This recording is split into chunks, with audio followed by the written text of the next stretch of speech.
All right, listen up. This is an emergency code ninja security advisory. As a senior white hat researcher, it's literally my ethical obligation to bring this to you right now.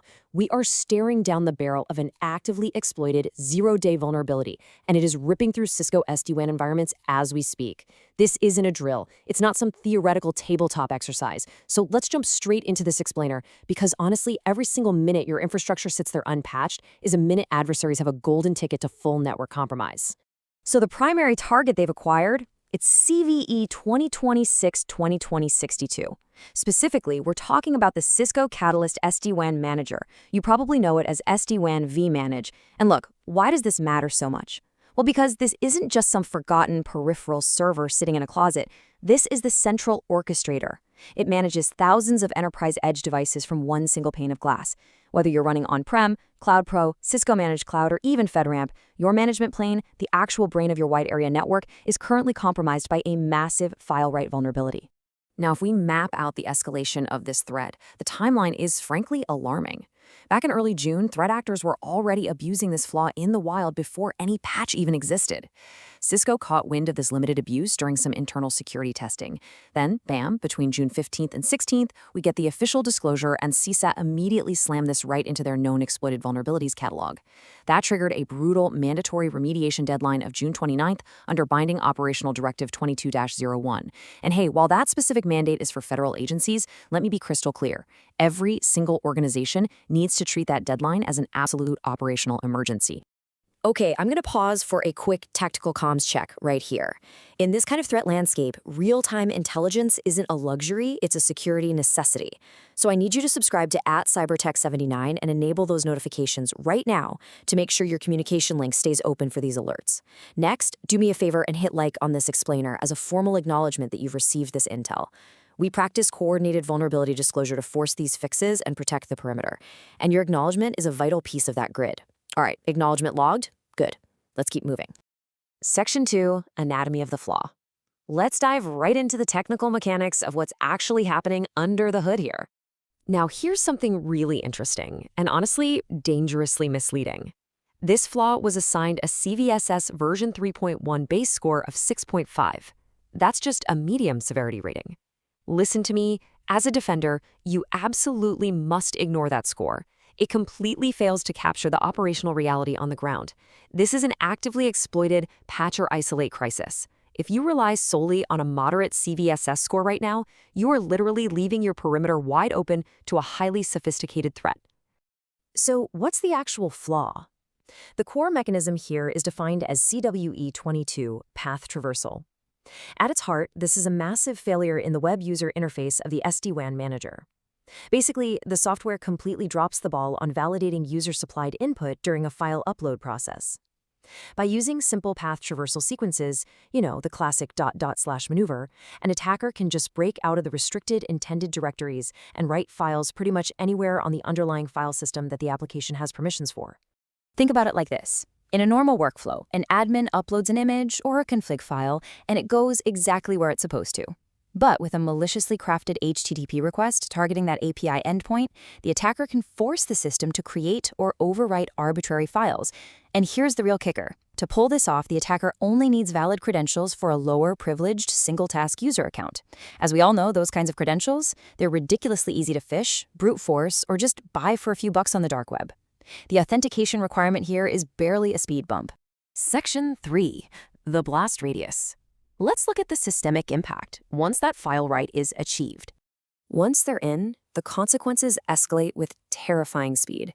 Because the attacker can write anywhere, they can easily overwrite system binaries, cron jobs, or even web application code. That gives them a direct path to escalate privileges straight to root. From there, it's game over. They can engage in configuration tampering, altering your routing policies, your VPN topologies, your firewall rules. They'll harvest credentials to set up a persistent backdoor. And honestly, worst of all, they can initiate malicious lateral movement. They literally use your compromised central manager to push malicious configurations down to every single C-edge and V-edge router in your wide area network. Your own management tool becomes the weapon used against you. So I want you to seriously reflect on this question. How are threat actors hiding their tracks on your manager right now? Because we know for a fact this was exploited as a zero-day, you really have to operate under the assumption that your systems might already be compromised. You need to drop the passive administration mindset and shift to active threat hunting immediately. All right, grab your notepads because here are the strict indicators of compromise you need to hunt for today. Dig into those historical logs. I'm telling all network administrators right now to go inspect the vManage server log, specifically under var/log/nms. You also need to review your vManage app server and service proxy access logs. What are you looking for? You're hunting for any unauthorized, suspicious deployments of index.jsp and .war files. Oh, and definitely keep an eye out for unexpected cron jobs or newly injected SSH keys in authorized user files. You can't just sit around waiting for signature coverage. Manual log review is absolutely essential right now. Section 4. Emergency Patch Protocol. Time for immediate action. I really need this operational alert to sink in. There are absolutely zero workarounds available that fully mitigate this vulnerability. None. Nada. You might be thinking, hey, I'll just restrict network access to the SD-WAN Manager web interface. Let me be clear. That is merely a compensating control. It's a temporary band-aid, not a fix. Applying the official software patch is literally the only definitive resolution to this threat. If you take a look at the specific version matrix provided by Cisco, you need to immediately identify your current deployment train. Are you running 29999, maybe 2012.711, or 26111? Find your exact version and map it directly to the corresponding fixed release. Please do not guess here. Verify your release train and get the correct patch downloaded immediately. Here is your strict, non-negotiable sequence of actions to neutralize this thing. Step 1. Consult the official Cisco Security Advisory for the full exhaustive version matrix. Step 2. Upgrade your SD-WAN Manager. And do it following strict change management procedures. Make sure you back up your databases, take your VM snapshots, and then push the upgrade. Step 3. Verify the fix.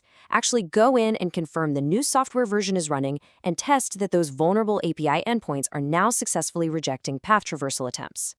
You know, as a white hat security researcher, my core ethic is pretty simple, and it's summed up perfectly right here. Users need to know to protect their systems. I practice public coordinated vulnerability disclosure for exactly this reason. We have to force vendor action and arm defenders with the intelligence they need before an adversary can weaponize the dark. We share this intel so you can lock down your perimeter. Stay secure out there. I'm going to leave you with this one final thought. If your central orchestrator falls, is your perimeter truly secure?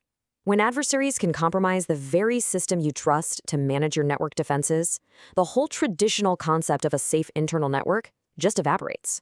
So let this explainer serve as a massive wake-up call to continuously rethink your trust in the management plane. Implement strict multi-factor authentication, rotate your credentials, and stay constantly vigilant.